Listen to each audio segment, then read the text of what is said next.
It is over.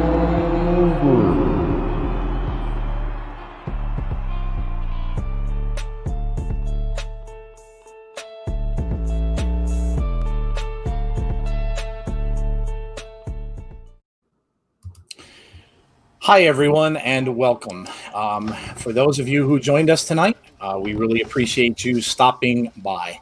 Of course, I am here with my co-host Jeff, and we are doing a video this evening that is very, very different from what you would normally see us do. But we felt it was something that we needed to bring up, we needed to talk about, especially my co-host, and he's got a lot to say tonight. Some of it is going to be emotional. Some of it may be a little bit raw, but this is the kind of thing that, this is the kind of thing, subject matter that when you talk about this kind of a thing, it can certainly get that way. I just want to set a little bit of expectation here. So first of all, again, I welcome you guys. Obviously, this is not in any way, shape, or form a wrestling show. We do all wrestling shows. Obviously, this is not a wrestling show. So if you are here for that, then you are definitely not in the right place today. This is a show about racism. And about how it's affecting my co-host as well as his feelings about it, and myself. Obviously, I will talk about it a little bit as well from my standpoint. So that said, if you guys do have any questions, please save them to the end. And myself, or obviously Jeff, would be certainly glad to answer anything that you might want to know. So yes, again, thank you for joining, and I'm going to turn it over now to Jeff. Jeff, it's all you, my friend. All right, thank you, Joe, for that, and I want to say thank you to everyone that's joining us as well. Echo those same sentiments. I have a statement that I've written, and then I wanted to go into a couple stories, just so I can explain what I've dealt with in my life, and just to kind of give you guys an understanding as to what I deal with on a day-to-day basis. Not trying to make myself sound like I'm the only one or anything, but I just wanted to share this. But I'm going to read my statement right now. I don't have any magic words or great explanations as to why we are where we are in our society, or why racism still exists. For years, I've hesitated in speaking about the racism I've encountered out of fear of retaliation or losing friends. What I've witnessed over the last several years as it relates to systemic racism has made it irresponsible for me to remain silent. My sharing my story with you tonight won't give you a true understanding of what it's like to be a black man or a person of color in this world.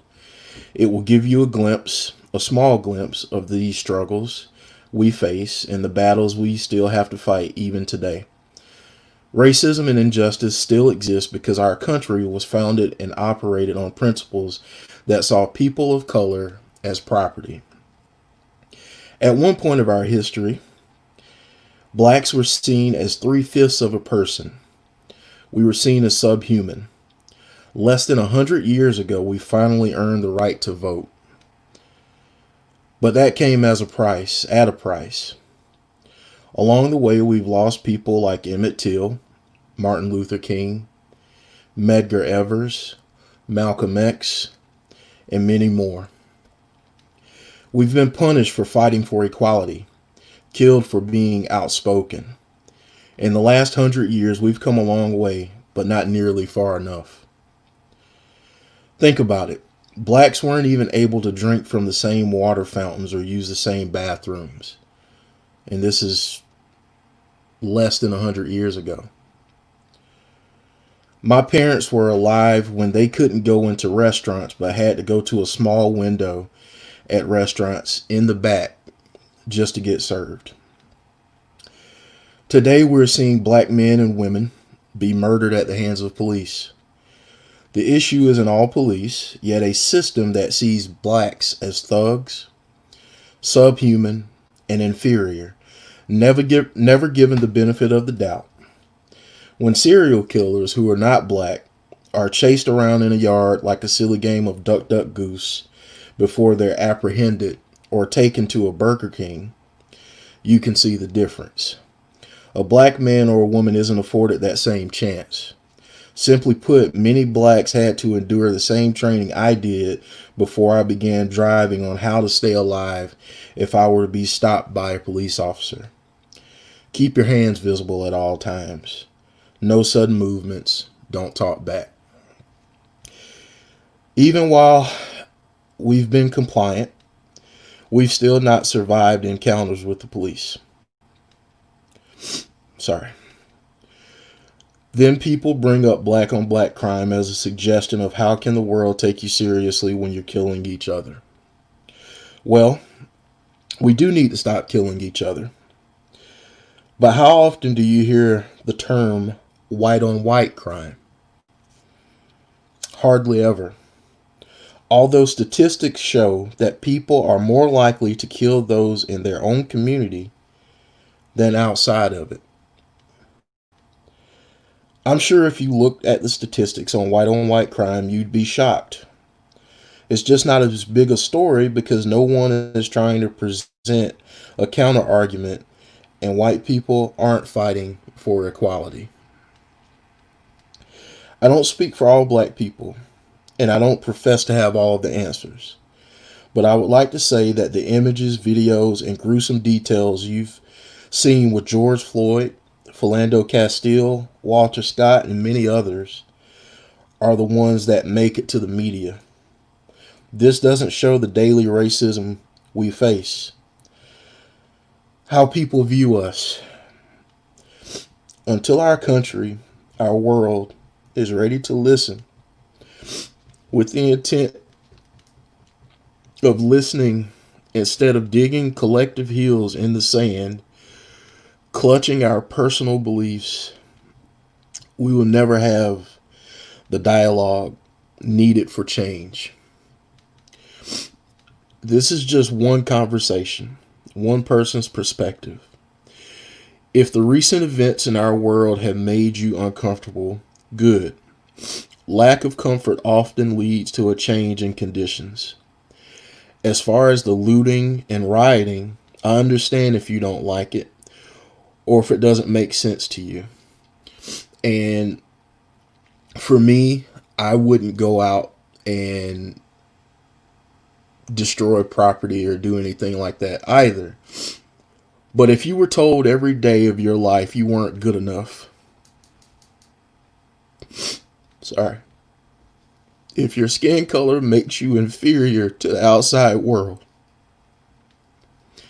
if your race was 3 times as likely to be killed by police, even though the majority race clearly outnumbers you 5-1, wouldn't you be angry? This is a reality daily for me and people who look like me. We've been told how and when to protest, none of it ever being the right time or place.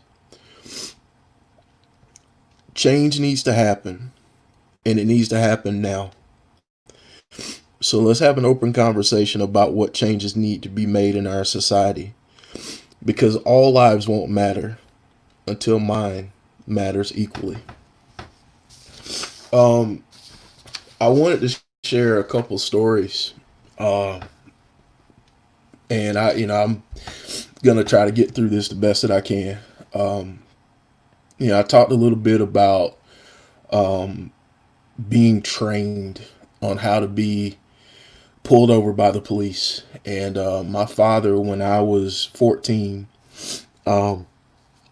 he had me sit in the driver's seat of the car. And he said, okay, we got to go over this. I got to teach you how to do this. And he tells me, you need to put your hands on the steering wheel, make sure that you have your license, registration, and insurance all out on the dashboard. Keep your hands visible. Don't make any sudden moves. And he went over all that. And He says, okay, um, now I need you to put everything back up, and I want to come to the car, and I'm going to pretend to be a police officer. So that's what he did. And I didn't have everything out when he came to the car. So I reach in my center console to get my proof of insurance, I think it was. And he comes up to the window and he says, bang. And I said, well, what do you mean, Dad? And he said, well, if you do that when you get pulled over, I can't promise you that you won't get shot or that something won't happen. You won't get arrested or something. I can't promise you that. So you need to have everything out for when you get pulled over. This came into play when I want to say when I was a sophomore or a junior in college. I was out at a house party one night with three of my friends, and they had been drinking. I wasn't, because I knew I was driving, and that's just something my parents always taught me. Never drink and drive, and so that's what we did. Well, we were coming home and going back to the dorm room rather, and we got pulled over, and the officer comes up to the window and says, "Hey, license and registration, and proof of insurance." So I get everything out, and one of my friends was like, "Hey, why did we get pulled over?" And I'm gonna apologize now for language, but I feel like the only way to tell this story and for it to have the impact that it needs to have, it's got to be raw. So he says, "Oh, so I see we have a bunch of uppity niggers here," and he's like, "It's all right though. Tonight's your lucky night. I'm gonna teach you niggers a lesson." So all four of us, sorry, all four of us got pulled out of the car, and we had to lay on our stomachs in the road, and we all got handcuffed. And we didn't know what was about to happen, and like he's about to get one of my friends. He's trying to get him up, and he's about to get him, and we don't know where he's about to take him. And all of a sudden, there's this woman who pulls up on the road, and she asked the police officers what's going on. And the police officer said, "We just had a bunch of unruly college kids. We got this under control." And the lady says, "Well, I'm just going to sit here until you guys figure out what you're going to do to them. Either you're going to take them to jail or whatever, but I'm going to sit here until then." And none of us had ever been in trouble. None of us had ever, I don't even, at that point, I had never even had so much as a ticket. And the lady sitting there, and I'm sure, like us, laying there on the ground praying and everything, the officer comes back and he starts to take the handcuffs off of all of us. And we're all getting back into the car, and we're crying, and we're just thankful for her staying there, because I don't know what would have happened. And she said, she said 5 years ago or something like that, she said, I probably would have felt the same way. as that police officer. She said, I had a lot of thoughts about black people and, what you guys are and what you represent. And, but she said, my daughter married a black man. And I really got to know him. And in getting to know him, I understood how ignorant my view was on black people. And I'm sorry. And she said, but, God led me down this road for a reason. And I think I know what the reason is. And the last thing I want to share, because I need everybody to understand that racism is taught. No one's born racist. It's taught. My son, we lived in Indiana, and my son was in first grade at the time, and he came home one day, and he said, "Daddy, do I look like a monkey?" And I said, "What are you talking about?" And he said, "Well, this kid at school today called me a monkey. So I figured it's because I look like a monkey." He said I kind of got big ears and that kind of stuff, but I didn't really think I looked like a monkey. And at that point, I realized that as a 6-year-old, my son has just encountered his first racist act. And it was heartbreaking because, I thought that things would be a little bit different for him. I thought that kids would be kinder, that certainly not a 6-year-old in the first grade would have to deal with something like this. But I was wrong. And I told him, I said, well, son, here are a couple things. One, you're not a monkey. Two,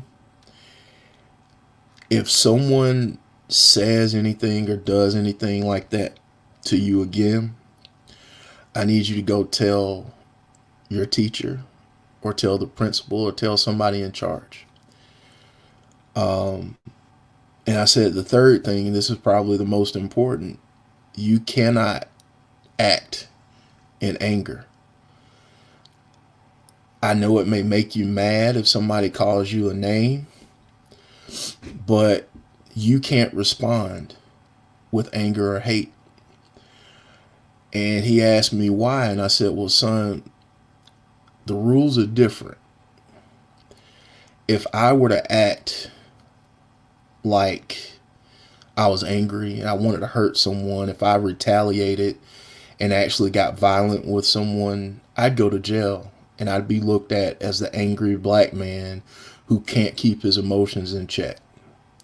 I said, and that's how you'd be looked at too. So I share all of that because, I want everybody to know that this isn't a solely police issue. I'm not saying that all police are a certain way. It's the system. I get asked a lot about people who are racist, who are in like the Ku Klux Klan or different hate organizations, and unfortunately, we're always going to have people like that in our world because for whatever reason, some people think they're better than one race. They forget that slavery ended, and they still think that black people are property or we're subhuman. But what I want to say is, until we start having conversations like real authentic conversations like this one, where people can open up and be honest and tell the truth and like truly share experiences and um, understand that there may be some things that you won't get, but just listen.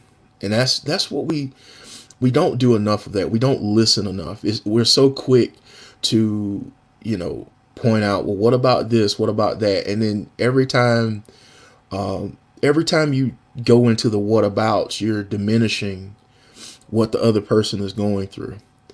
And the last thing I want to say before I turn it back over to Joe is this has absolutely nothing to do with a political party. It doesn't matter about having a D or an R behind your name. This is about human beings. And I've heard a lot of people kind of come back to the whole thing of, well, why do you guys say Black Lives Matter? When people say Black Lives Matter, it's not about saying only Black Lives Matter. It almost should be Black Lives Matter too. Um, because we're not saying that no one else does. But what we're saying is that for so long as Black people, our lives, our very existence, it's been like we're not essential. We're seen as less than. There's no reason for me to go to a store and get followed around that store because someone thinks I'm going to steal something. There's no reason for me to go to certain parts of where I live and have people say, "Oh, well, you must be in the wrong part of town. You shouldn't be here. Your people don't belong here." Um, if we can take the time to understand that when people say Black Lives Matter, it means that our lives actually matter. We mean something. But we can't say that all lives truly matter until Black Lives Matter equally. And that's what people are trying to say, is that right now, Black lives don't matter equally. And until they do, we can't say all lives matter, because at the present, all lives don't matter because Black lives are largely marginalized and don't matter as much. So I want to say thank you guys for allowing me to share my stories and my experience and that information. And Joe, I'll turn it back over to you. Wow. I first of all, I want to say thank you to Jeff for doing this, because that could not have been in any way, shape, or form easy. Um, and the one of the things that I really want to talk about here is two words. I understand. I think we overuse those words, and I don't think you can in this case, unless you are in that person's shoes. Um, and I myself am going to make promises that I'm not going to say I understand anymore, because I in cases like this, I honestly think it's really meaningless. I think that there's good intentions, maybe when people say it, but I just don't think that you can really turn out and say I understand. So that's point one. Point two is I've been, I've been lucky to be on this planet for 50 years, and I've seen a lot. Um, I was born in 1969 in a completely different time and era. Um, what this says to me is how far we've not come. When you think you're making progress and you're moving forward, but you're not. And I think again, um, it's astonishing to me almost. Um, I was raised by a father who was raised by his parents, and like Jeff said, it's taught. Um, and my father, was taught the wrong way. Um, and and luckily for me, I realized what he was doing and saying was wrong, and I so I did not learn from him and move ahead learning from him. Uh, so in that respect, I kind of squashed the that trail that could have followed. Um, One of the most proud things that I've had in my life when it comes to this is my two daughters. My oldest is in her 20s and my youngest is 16. They took a trip with my wife. My wife's brother lives in South Carolina, and they go to visit him um, every now and then. And they've gone a couple of straight years. And when they've come back from there, they've told me how they didn't like it. Because often I said, "Oh, maybe you want to live there, and you want to go down there because we live in the Northeast and it's cold and it's we get a lot of snow and it's not a fun place to be sometimes." But both of them said, and I was kind of taken aback by this, that they wouldn't want to live down there. And I was saying, I didn't really understand it because it's, again, the climate, the weather, and everything like that. The what it looks like. And they both told me that they don't like how people treat people there, uh, and especially people of color. I'll tell you, you have, as a father, you have a lot of proud moments in your life, and I'm lucky to have had a lot.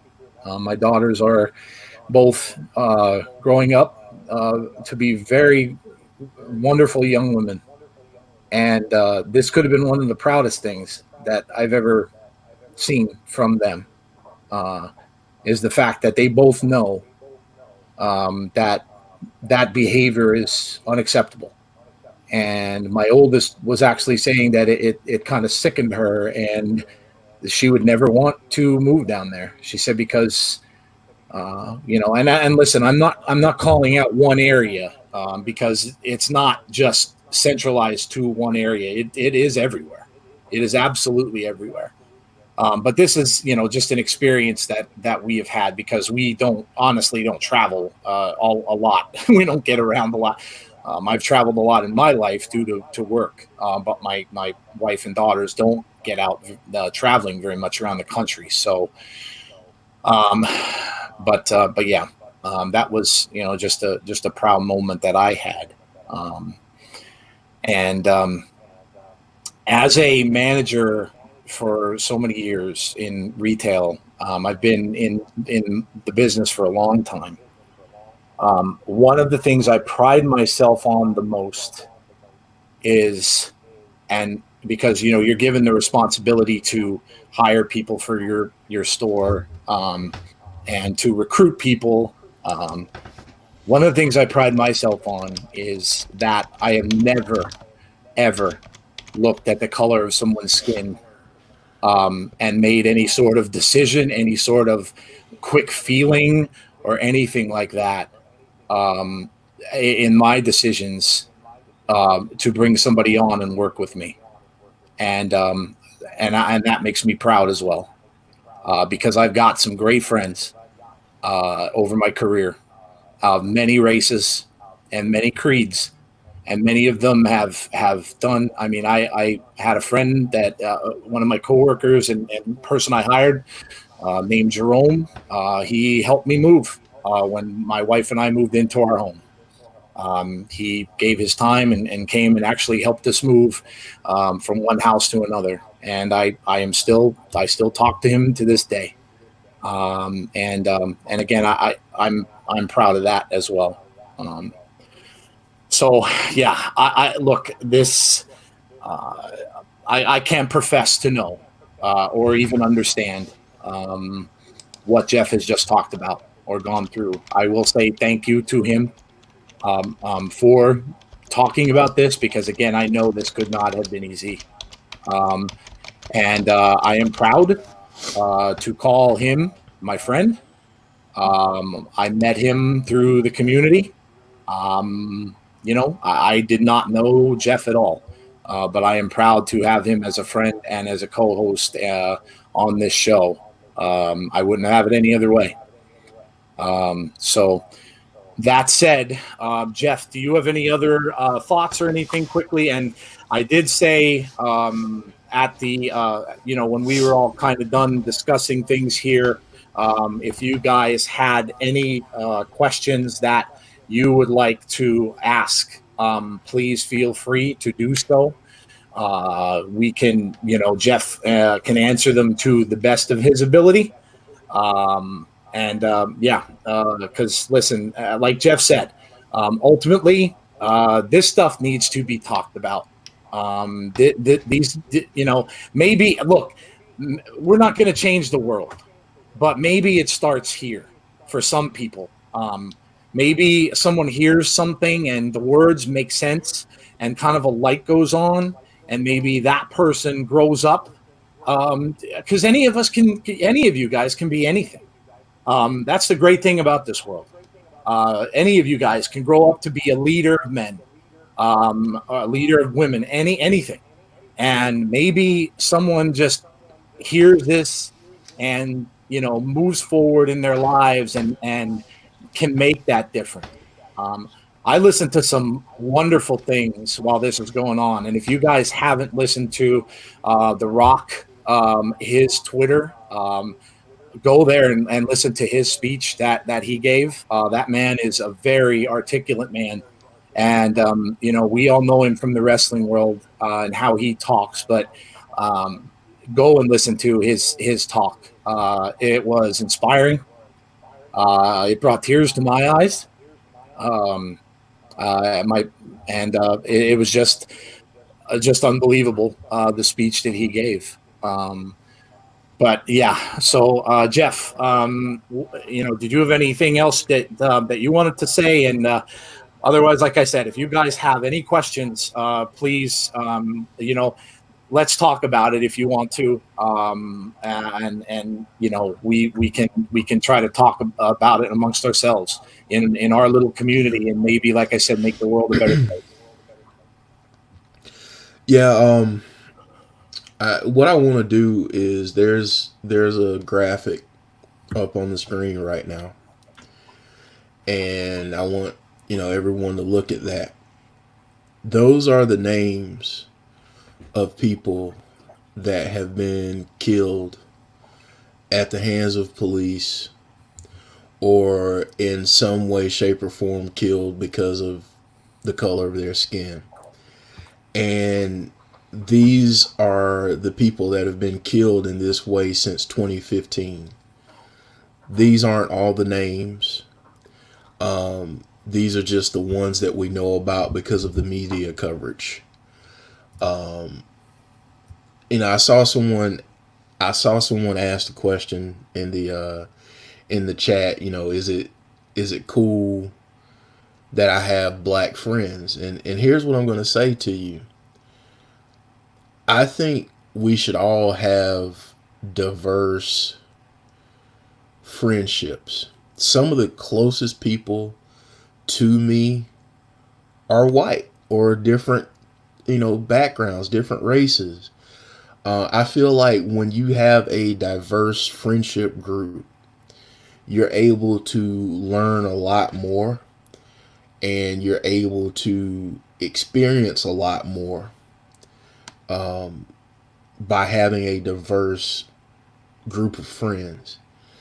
The last thing I want to say too is that, um, you know, we have to come together and, is this conversation going to change everything? No. But it takes these types of conversations to continue. And so many people hide behind not being comfortable with these types of conversations because they're raw.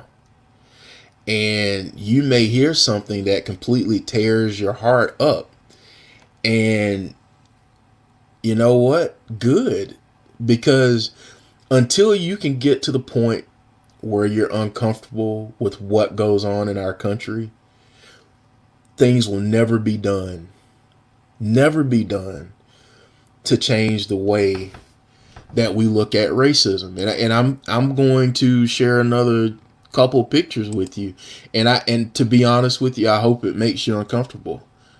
I talked a little bit earlier about, my parents and how they went to places and they couldn't drink from the same water fountain. They couldn't go to the same bathroom. There may be some people right now in this chat who have never seen the picture that's on the screen right now, who have no concept of understanding that at one time, not too long ago in our society, black people had a water fountain and white people had a water fountain. There are some of you that may not even realize that.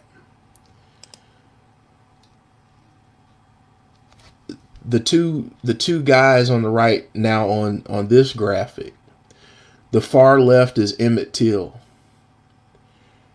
and the young man in the middle is Trayvon Martin. A lot of you may be aware of Trayvon Martin, but some of you may not be aware of Emmett Till. And I want to share his story real quick before we start taking questions.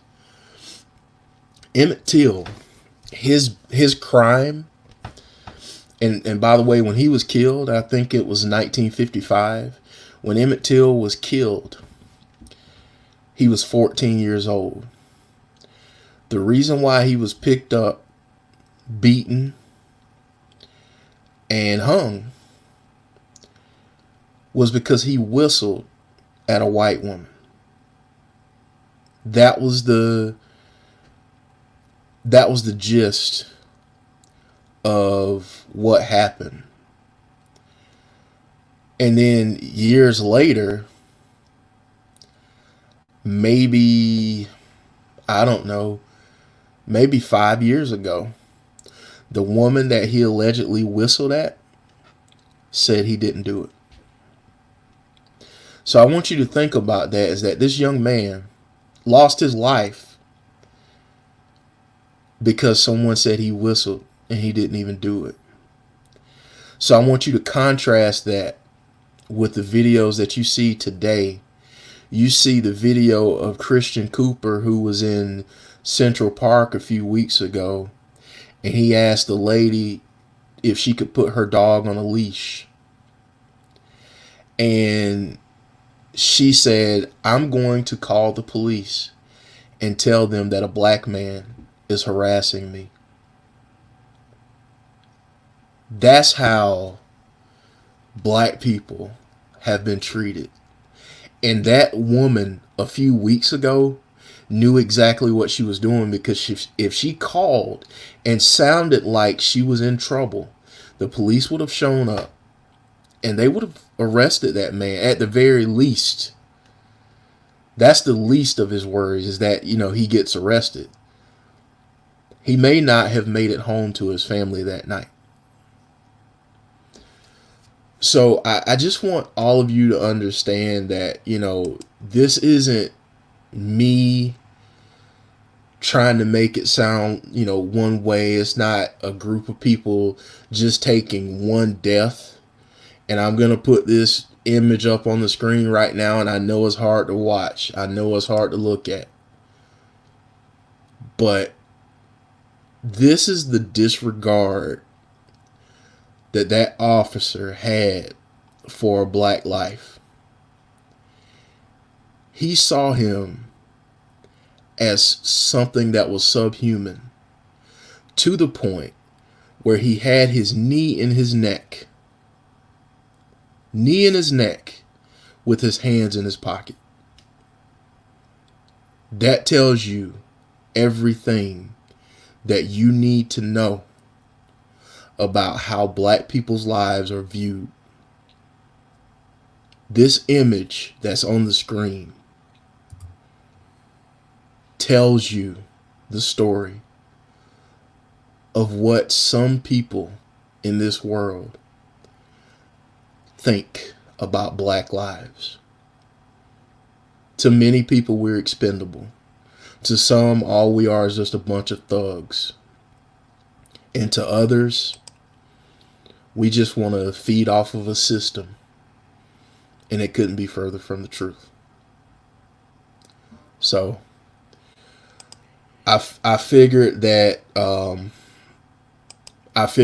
I would share those images and talk about those, because I feel like sometimes we need to see things that are uncomfortable to really let it sink in that that there's a problem out there.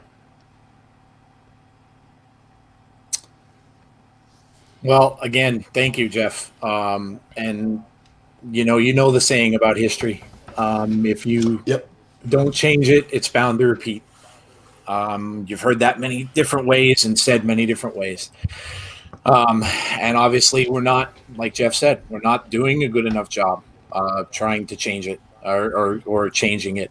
Um, and this is the kind of a thing, like Jeff said earlier, that starts with everyone, each and every person. I saw some comments earlier in the chat, people saying that we're not color, but we're the human race. You are 100% correct, and I wish that people would understand that. I wish that they would believe that. But there are far too few people that think of it that way. Um, so, like I said, be better. I know that's been going around Twitter, and sometimes when we see things on social media, listen, we want to join in, right? We're a civilization that loves to join in, that loves to be part of something that's going on, right? You always, when you're seeing things trending, that's why there's a trending list on Twitter, because it's the most popular thing that's happening out there now, and everybody wants to be included. So when you see these things, you kind of just want to do it. But here's the thing, guys: be better than just joining. Find out, research it, find out what it's about. Do some homework, and then if you want to take part, please do so. But go in there knowing what it's about. Listen, changing your account on Twitter or social media to a blacked out circle doesn't get it done. You have to live that. You have to live every day that way. You have to realize that, just taking part isn't enough, because obviously what we're doing isn't enough. And that's the bottom line. We if, as our small community is here, and those of you that are out there listening to us tonight, be better. Make a difference. I know there are a lot of younger kids and guys in our community that listen to us, that are, that you've got your entire life ahead of you. Learn, look at the people next to you, and realize that we're all the human race. And that's all I've got. Absolutely. It's bigger than a hashtag. It's bigger. It's bigger than a couple weeks of protests. In order for things to truly change, we need to continue to have these types of conversations again and again and again, because that's the problem, is that we get to a point where someone loses their life. A couple weeks ago it was George Floyd. In the last maybe 7 days, there have been three more black men that have died. Two of these guys were hung. They were hung from trees in California. Two guys within the last week. One man was shot in the back in Atlanta.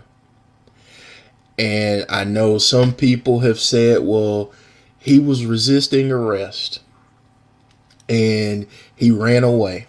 You are correct. He did run away. But him resisting arrest and running away shouldn't have resulted in him losing his life. And that's the problem that I have. I've seen plenty of times where, and there are videos right now on Twitter, you can find them yourselves, out there where there's a serial killer who killed two kids and a woman. I believe it was his wife. And he ran around the yard naked. He started chasing the police officer. And not once did the police officer's gun come out of his holster. Not once. I agree, Sean Flagstaff. These shootings and all of this, these are modern day lynchings. Modern day lynchings. Joe said this so well, and I want to give him credit. If you want to understand history, research, do your own research. The last thing that you should do is rely on social media or news outlets to give you the information, because they're not going to give you all of it. Period. If you want to know about Emmett Till's story, Google Emmett Till. I didn't show the photo of Emmett Till after he was killed. But Emmett Till should not have had an open casket funeral. The reason why is because he was beaten so horribly that his face was unrecognizable. If you want to know about his story, go look it up. But his mother wanted to have his funeral be an open casket funeral because she wanted people to see what hate did to her son, and that it had to be stopped. And that was in 1955. And it's 2020 right now, and we're still talking about the same stuff. All right, so if we've got some questions, I'll be more than happy to try and answer them. Like I said, I don't speak for all black people. And I can tell you that my experience has been a lot different than other black people's experiences. And a lot of black people have had it far worse than I have in terms of their experiences with racism. And I understand that. So I will answer from my perspective and what I believe. But I don't speak for everyone. So if anyone has any questions, please feel free to ask. Yeah. And guys, if you don't, if you don't feel like asking questions in chat, you're more than welcome to, DM Jeff, if you'd like to do that as well. I'm sure he will do his best to answer your questions, on a personal level as well. Yes. So, listen, we are glad to have done this. I am glad that Jeff was able to do this, and we thank you guys all for coming and for listening. And I really hope that you got something out of it. Um, I really hope that you will all leave here a little bit more the wiser and be able to do your best to try to be better. Um, Whether that's, I don't know, if just, I don't know, sometimes it's just saying hello to someone maybe you would never have given a second look to. Sometimes it's just, just small little acts like that, right? Little small acts of kindness. Um, and maybe it starts there. Um, but yeah, I have a lot of people saying thank you. No, thank you guys as well for listening. Monica said thank you. DJB Tazzy, thank you for this. Jeff, being an African American myself, I know this is not easy to talk about the stories of what you've been through. So thank you, Jeff, and thank you, Joe, as well. This really means a lot. C Wrestling says I don't have a question. I just want to thank you, Jeff, for sharing your experiences. Jennifer says thank you so much for this. Big Boy said, I'm just going to not let this get to me, but it will makes me mad. Yeah. It should elicit emotion. Yes. Thank you, Jeff, for sharing this with us, says Sunny Wolf. And Sean says, thank you, Jeff, as well. Yeah. Anna says, thank you, Jeff and Joe. Much love. Yes. Thank you, guys. Thank you, Anna, for being here. Be better and make a change. Yeah. Yes. Days fan, love to us as well. Gus says, thank you, Fal. Thank you. Thank you for being here. Thank you. Big Boy, thank you so much, Jeff. We need more people in the world like you. Jody says, Abby says she loves her co-host. Thank you, Jody. Jesse says, thank you again, Jeff, for sharing your experience. Everyone should hear this. We all need to be having this conversation. I 100% agree with you. Love you, my friend. Fal said, Jeff, that was heart wrenching, but it was amazing. Jake says, thank you, Jeff. Yeah. Again, share this with others, says Rusty Shackelford. I'm glad to listen to you tonight, Jeff. Dan says, thank you, Jeff and Joe. If I could, Jeff, if it wasn't for geographical distance, I would give you a hug, good sir. Yeah. Listen, thank you guys. I know this is not an easy topic. And normally Jeff and I like to kind of keep things light. We have, as a collective community here, all of you, our listeners, and everybody else out there that we talk to in our shows. Obviously, we have a collective like of something, right? We have a collective like of wrestling, and we know the world of wrestling is silly, and it's entertainment, and it takes us away from things. So when you come out and you do something like this, it's a complete turnaround, and it's a complete 360, and it is not an easy thing to do, but yes, and Nana just said, might not be an easy topic, but a very valid one that needs to be raised. Yes, I agree 100%, and I'm very glad that my co-host, that Jeff, wanted to come out and do this and just say some things to you guys. So that's it, guys. Again, I really appreciate you all joining us tonight, as I'm sure Jeff does, and I'm just going to leave it to him to take us out of here tonight, and we will see you guys all soon. Okay, take care, and I'll leave it to Jeff to close us out here. Again, I want to say thank you to everyone for your support, for joining in the conversation. This isn't easy, and it's something that we all have to continue to talk about, and hopefully we get to a point one day where things are a lot better than what they are.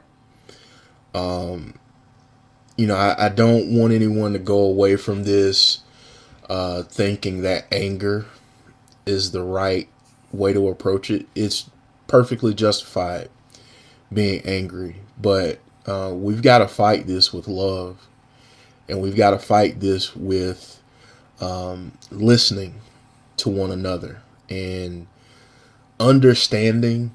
And I think I said this before, but understanding that we're not going to understand everything about another person's walk in life. So again, thank you guys so much for joining us tonight. Tomorrow night we'll be with you for our podcast, which will be live. So we're really excited about that. And this is, that won't be as heavy as this. We'll have some fun tomorrow night. But again, thank you guys so much, and take care. And we will see you tomorrow night. Thank you.